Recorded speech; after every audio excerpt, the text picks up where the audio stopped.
selain karbohidrat, kita juga akan menguji asam aminonya.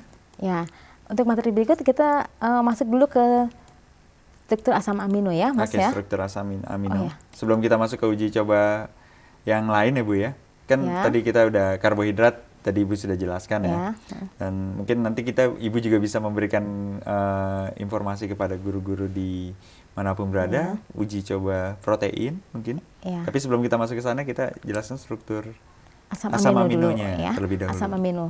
Ya, jadi asam amino yang merupakan molekul penyusun dari protein, ya, dia mempunyai gugus fungsi asam karboksilat dan gugus fungsi amina. Makanya dia disebut asam amino. Baik. Karena dia punya gugus fungsi asam karboksilat dan amina. Nah, kemudian di sini dia juga ada R di sini. Nah, R ini yang membedakan antara asam amino yang satu dengan asam amino yang lain. Jika R ini diganti dengan H misalnya, dia akan membentuk glisin, adalah asam amino yang paling sederhana. Tapi kalau dia di sini masuk CH3 akan terbentuk alanin. Baik. Jadi asam amino di sini juga banyak sekali, ya. Gitu ya Mas Amar. Baik. Kemudian ini kan tadi saya sudah katakan bahwa dia merupakan unsur penyusun protein. Nah, jika asam amino yang satu bergabung dengan asam amino yang lain seperti di dalam slide, kita lihat di dalam slide di sini Ini akan yang terjadi menyebabkan tersusunnya protein ini Bu ya, Asam amino bertemu dengan asam amino bertemu dengan asam amino yang lain. Baik. Di sini ada gugus karboksilat tadi ya, bertemu dengan gugus amino pada asam amino yang lain. Di sini dia nanti mengalami kondensasi, ya, tadi mengalami kondensasi sehingga nanti mengeluarkan molekul kecil. Nah, jadi tadi penggabungan antara gugus fungsi asam karboksilat dengan gugus fungsi amina bergabung sehingga membentuk ikatan peptida. Di sini adalah ikatan peptida. Jadi asam amino ini kalau untuk protein dia akan banyak sekali tersusun asam amino mungkin sampai ribuan seperti itu, sehingga terbentuk protein atau disebut juga polipeptida. Karena dia nanti akan banyak sekali ikatan-ikatan peptida. Baik. Ya. Dan ini jumlahnya ternyata kalau seperti yang tadi ya, kalau gula pasir kita lihat susunannya banyak, ternyata dalam kandungan protein juga ribuan ya Bu Iya, ya. asam amino sendiri ada beberapa banyak sekali macamnya ya.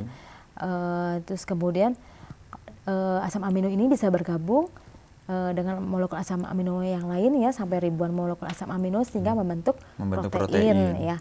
Protein ini juga banyak macamnya, ada yang namanya enzim. Baik. Enzim dalam tubuh kita kan ada enzim, misalnya enzim glukosidase, enzim lipase ya di dalam tubuh kita itu merupakan suatu protein juga ya. Kemudian darah itu merupakan protein juga, protein transport.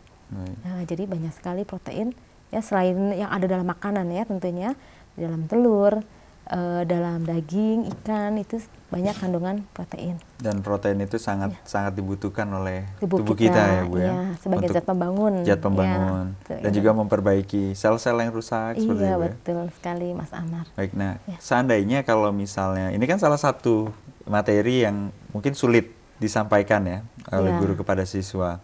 Nah, tentu dilakukan untuk uji seperti yang kayak karbohidrat tadi ya Bu ya. Nah, bagaimana kalau kita menguji protein ini? Iya. Bisa dijelaskan Bu? Iya, baiklah Mas Amar. Kalau tadi kita sudah melakukan uji karbohidrat, saat ini kita lihat tayangan untuk uji protein. Baik. Untuk uji protein bisa dipakai beberapa reaksi. Seperti kita tahu tadi ada reaksinya beda. Kalau tadi kita menggunakan valine A, valine B gitu ya. Kita juga menggunakan Benedict gitu ya untuk uji karbohidrat. Untuk uji protein ini, untuk menguji adanya ikatan peptida digunakan reaksi Buret. Jadi di sini kita menggunakan reaksi Buret. Buret. Ya. Baik. Nanti kita lihat di tayangan, kita lihat kita masukkan contohnya di sini ya zat yang akan diuji. Kita misalnya bisa siapkan untuk siswa beberapa contoh zat yang akan diuji. Seperti apa aja itu? Ya, kita bisa masukkan misalnya putih telur, Putih telur. susu gitu ya, Baik. roti. Nah, kita uji apakah ada protein di sana. Kandungan proteinnya ya. Ya, Mungkin yang mudah itu susunya ini dicampur air terlebih dahulu, misalnya iya, katakanlah bisa. susu kental gitu. Iya. Atau susu Kalau bubuk. boleh susu bubuk diberi air gitu ya. Baik. Jadi kita bisa siapkan itu zat-zatnya, bahan-bahannya akan diuji terlebih dahulu. Kemudian untuk menguji adanya ikatan peptida, Baik. kita tetesi beberapa tetes reaksi buret. Oke. Reaksi buret kita tetesi. Nah, kita amati kalau dia positif ya, kalau dia positif mengandung ikatan peptida, maka dia akan terbentuk warna ungu. Baik. Akan terbentuk warna ungu. Kalau positif ini akan berubah menjadi warna ungu. Ya, Baik. kalau positif. Kalau negatif? Kalau tidak membentuk warna ungu berarti dia tidak ada proteinnya. Oke. Iya, jadi baik. itu untuk menguji seperti menguji itu. ya. Ya. Kalau kita sudah menguji dan bila itu pemirsa menemukan warna ungu, Ya. berarti itu positif mengandung protein, dan Ya. bila tidak warna ungu, Ya, berarti tidak mengandung protein, berarti kita cari yang lain kayaknya alat uji. Baik. Selain kalau kayak karbohidrat kan tadi ada perbedaan, ada menggabungkan Fehling A dan B, Bu ya. Ya, tadi menggunakan reaksi Fehling ya. Fehling reaksi ya. Fehling ya. Ada dua Dan- macam, ada Fehling A, Fehling B. Dan kalau glukosa endapan merah. Menghasilkan endapan merah Endapan karena merah. dia mereduksi CO2+ menjadi Cu+. Baik. Glukosa tadi mereduksi CO2+ menjadi Cu+, menghasilkan endapan merah. Baik. Gitu. Nah, kalau yang tadi yang itu masuk dalam uji coba yang monosakarida. Nah, Uji kalau coba yang untuk disakarida disakarida tidak kita menimbulkan endapan merah, ya, Bu ya. kita harus hidrolisis dulu. Oke. Kita harus hidrolisis dulu sehingga terbentuk monosakarida, kemudian baru tetesi reaksi Fehling tadi ya. Itu nanti akan terbentuk endapan merah. Ya. Nah, Dan yang membedakan juga adalah menggunakan metodenya, ya, Bu ya. Yang tadi uji karbohidrat dengan yang protein ya. Tadi ada karena metode reaksinya Benedict berbeda ya, reaksinya berbeda. Kalau uji protein menggunakan biuret antara lain ya. Biuret ya.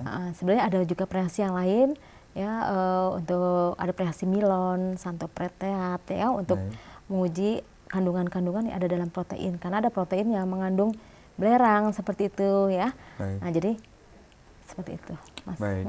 Dan mungkin nanti tadi kita sudah membahas. Saya ingin mereview dari awal kembali sih, Bu.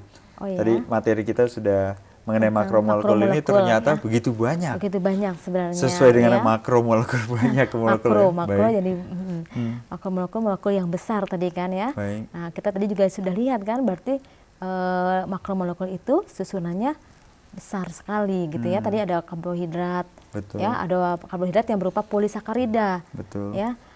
Kemudian protein, ya, protein terdiri dari susunan ribuan-ribuan asam amino. Asam amino.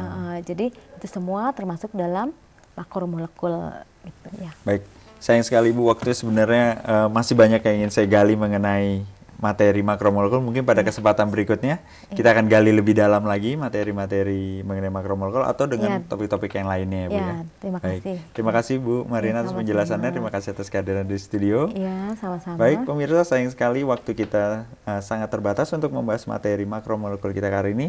Sampai jumpa pada pertemuan berikutnya. Saya Amar Nugraha beserta kru yang bertugas. Mohon undur diri. Assalamualaikum warahmatullahi wabarakatuh.